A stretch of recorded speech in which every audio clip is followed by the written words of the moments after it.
the morning began the same way it always did.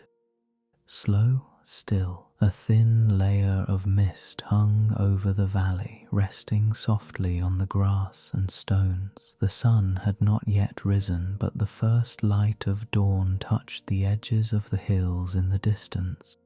The world seemed to breathe in silence. Only the faint chirp of a bird echoed from far away, and the soft rustle of wind moved gently through the trees. A man, a wanderer, walked slowly along a narrow path that wound between the fields. He carried nothing more than a small bundle on his back, a walking stick in his hand, and a quietness that came from years of solitude. His face was calm, lined by the years, his beard touched with grey. Each step he took was deliberate, neither hurried nor heavy, just steady. He had no real destination, no mission, no goal. He simply walked because walking was his way of thinking, his way of listening to life. He liked the early hours when the air was cool and the world had not yet decided what kind of day it would become. The mist softened everything, the trees, the hills, even his thoughts, but after some time he felt something small beneath his foot. He stopped for a moment, shifted his weight, and realized there was something inside his sandal. He frowned slightly. It was nothing, a small pebble perhaps. He thought about taking it out, then shook his head and said softly to himself, "It's fine. I'll deal with it later."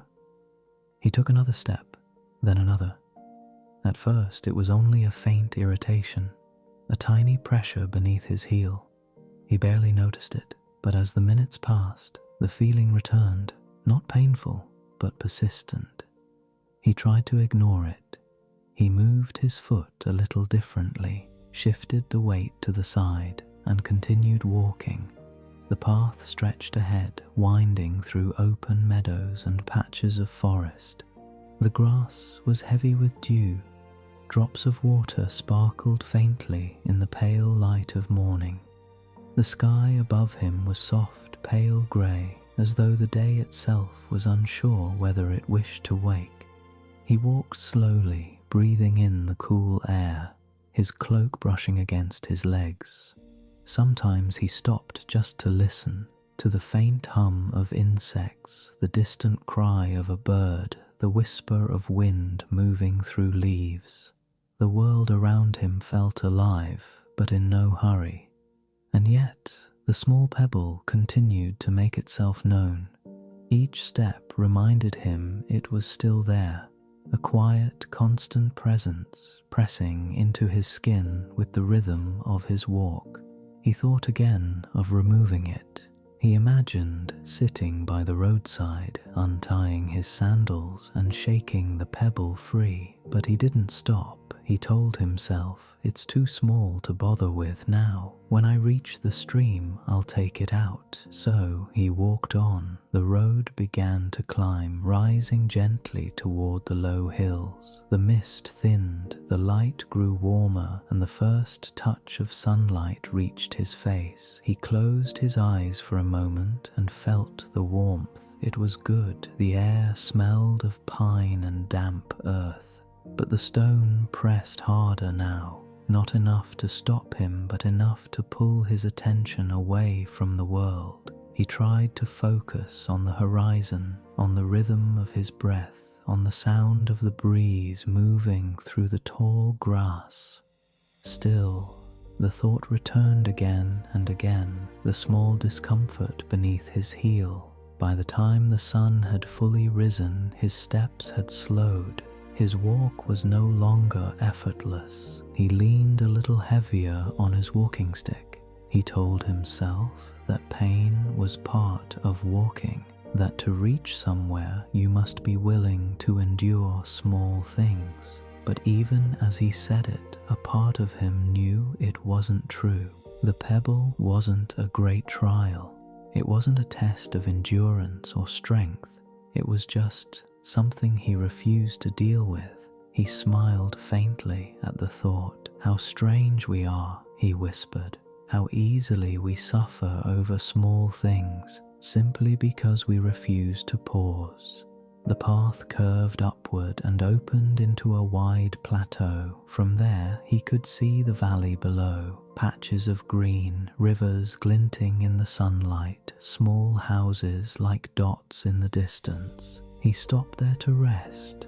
The wind was gentle, and he could hear the faint buzzing of insects in the grass. He took off his pack, sat on a flat rock, and reached for his water flask. He drank slowly, then loosened the straps of his sandals. The red mark on his heel was small but deep enough to ache.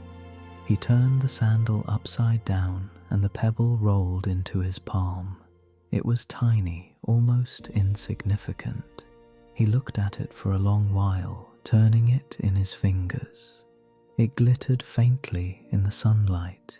He laughed quietly to himself. All this time, for something so small. He set the pebble on his knee and thought, how many times had he done this before? Not with a stone, but with thoughts, with worries, with regrets that had no weight except the one he gave them. He remembered small arguments he had never mended, promises he had left unfinished, fears he had carried for years without reason. Each one a pebble, each one small enough to ignore, each one slowly shaping the way he walked through life. He stared at the little stone in his palm and saw all of them reflected in it. He said softly, "It is not the great storms that undo us. It is the small, familiar pain we learn to live with." The wind picked up slightly. It carried with it the scent of grass and wildflowers. He could hear the sound of running water somewhere below, a stream winding through the rocks. He stood slowly, walked toward the sound, and found the stream glinting between stones. He knelt beside it, cupped his hands in the cold water, and watched it slip through his fingers. The pebble was still in his other hand. He turned it one last time, then placed it into the stream. It disappeared quietly, tumbling gently between the stones until it was gone. He stayed there for a long time, listening to the water move, feeling the earth beneath his knees, and breathing deeply. He thought about all the things he still carried, the invisible pebbles. He smiled and whispered, "One day I'll set each one down." When he rose, his step felt lighter.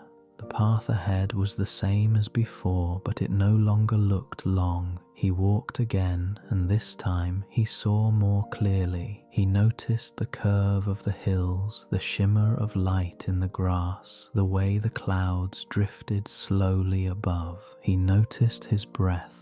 Deep, steady quiet. He even noticed his shadow, thin and wavering beside him, and for some reason it made him smile. He walked until evening, and when the sun began to sink, he stopped near an old oak tree. He built a small fire, not for warmth, but for company. The smoke curled upward, soft and slow, like thoughts leaving the mind. He ate a little bread, drank some water, and sat watching the last light fade from the sky. The stars appeared one by one, small, quiet, patient. He lay back, hands behind his head, and whispered to himself, "Life is full of pebbles, but the weight we feel is the one we refuse to let go." The wind moved gently through the grass. The flames flickered, and somewhere far off the stream continued to carry the little stone away, smoothing it, softening it, until it became one with the earth again. The wanderer closed his eyes, and as the night deepened, his last thought was simple and calm. Yes, this will do.